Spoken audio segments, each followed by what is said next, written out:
ජීවිතය දිනන්න ඔයාට හීනයක් තියනවද? එහෙනම් අපිව සබ්ස්ක්‍රයිබ් කරලා අපිත් එක්ක දිගටම එකතු වෙන්න. අද කතාව පුංචි පිරිමි ළමයෙක් ගැන.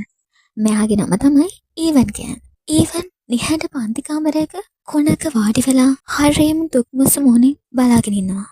එයාගේ අසමත් වුණු විභාග ප්‍රශ්න පත්‍රය දිහා. එයාට දැනෙන්නේ තමන් ගැනම පුදුමාකාර කලකිරීමක්. ටීචර් වෙලා ඊවන්ට හොඳටම බනිනවා. මේ පුංචි ඊවන් ගෙදර එන්නේ මුළු ලෝකේම ප්‍රශ්න තමන්ගේ ඔළුවේ හිර වෙලා වගේ හෙමින් අඩිතියතිය. පුංචි ඊවන් ගෙදරට ආවට පස්සේ කොනකට වාඩි වෙලා කිසිම වචනයක් කතා කරන්නේ නැතුව හරියම දුකෙන් සහ කලකිරීමෙන් බලාගෙන ඉන්නවා. මේක දකින ඊවන්ගේ අත්තම්මා තේරුම් ගන්නවා පුංචි ඊවන් ඉන්නේ ගොඩාක් ලොකු දුකකින් කියලා. ඉතින් අත්තම්මා පුංචි ඊවන්ව වැළඳගෙන කඳුළු කියන්නේ දුර්වලකමක් නොවන බවත් ඒවා නව බලාපොරොත්තුවක් දැකීමට මඟ පාදන බවත් ඔට මතක් කරලා දෙනවා. පුංචි ඊවන් පැහැදිලි ඇස් දෙකෙන් සහ බලාපොරොත්තු සහගත හදවතකින් නැවතත් එයාගේ පොත් විවෘත කරනවා. තවත් වරක් උත්සාහ කිරීමේ සූදානම්. ඉතින් කඳුළු කියන්නේ දුර්වලකමක් නෙමෙයි.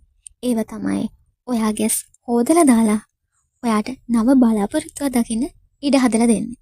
ඉතින් ඔයාටත් පුළුවන් අද ඉඳන් අලුත් බලාපොරොත්තුවකින් ඔයාගේ හීන දිනන්න පටන් ගන්න.